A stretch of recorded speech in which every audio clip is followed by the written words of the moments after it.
র্যাঙ্কিংয়ে যারা ex member চলে গেছে তারা কিছু কিছু মানুষ ব্যাক করতে চায়। সো তাদের চলে যাওয়াটা তো খুব একটা ভালো কিছু ছিল না। নিশ্চয়ই এমন কিছু হয়েছিল, কী হয়েছিল সেটা আমি খোলাসা করতে চাই না। এমন কিছু হয়েছিল, তারা চলে গেছিল, পরবর্তীতে তারা আবার ব্যাক করতে চায় অনেকেই। তো আমি তো চাই না যে তাদেরকে আবার নিয়ে কন্টিনিউ করতে।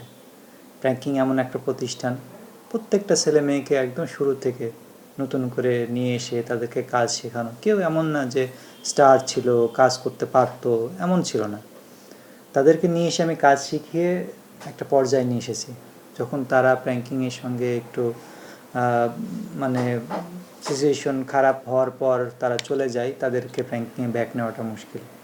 সেখানে একটা রাগ ছিল তাদের। দ্বিতীয়ত হচ্ছে, একটা আমাদের রিলেটিভ ছিল যে র্যাঙ্কিংয়ে 5 বছর আগে কাজ করতো আমার বোনের সঙ্গে। তার মায়ের, মানে সে হচ্ছে আমার দুলাভাইয়ের বোনের মেয়ে। তো আমার দুলাভাই এবং তার মার সঙ্গে জমি জায়গা নিয়ে একটা ঝামেলা শুরু হয় আজ থেকে 6 মাস আগে। সেটা নিয়ে সে প্রথম ফেসবুকে পোস্ট দেওয়া শুরু করে। তারপরে যখন আমাকে সে পোস্ট ইনক্লুড করে, তখন আমার ফ্যান্সরা তারা ওখানে গিয়ে কমেন্ট করা শুরু করে। তখন থেকে যে না, এটা কাজ হচ্ছে। এরপরে আমাকে নিয়ে একতরফা ওখানে বলা শুরু করে। আমি তখন জিডি করি, ফ্যামিলিভাবে বসার চেষ্টা করি যে কেন আমি, ঠিক আছে এটা তাদের ফ্যামিলি, সে আমার আপন ভাগ্নে না। তো কিন্তু এই জিনিসটা আমার এক্স মেম্বার সহ সবাই মিলে তখন তাকে আরও মানে এই জিনিসটাকে এগিয়ে নেওয়ার জন্য চেষ্টা করে। এবং র্যাঙ্কিংয়ের তো অনেক শত্রু আছে, মিডিয়াতে আমরা কাজ করতেছি, কম্পিটিশনের মার্কেট। তো সেই জায়গা থেকে এই 2-3 জায়গা থেকে মানে একটা ওরা সবাই একসঙ্গে মিলে এই জিনিসটা শুরু করছে।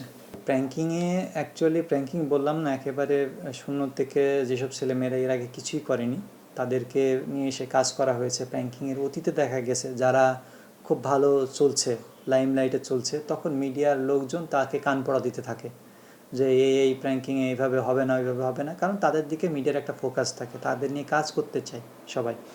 তো এই জন্য কী হয়, সিনিয়র ওদের কন্ট্রোল করা মুশকিল হয়ে যায়। কারণ সিনিয়ররা তখন এই যে বাইরের থেকে অনেক ইনফ্লুয়েন্স হয়। বাচ্চা বাচ্চা ছেলে মেয়ে, তারা মাসে 2 লাখ 3 লাখ টাকা ইনকাম করতেছে, তাদের স্টারডাম আছে। এত নিয়ন্ত্রণ করা এত সহজ না। তাদেরকে আমি যতটুকু কন্ট্রোল করতে পারি অতটুকুই।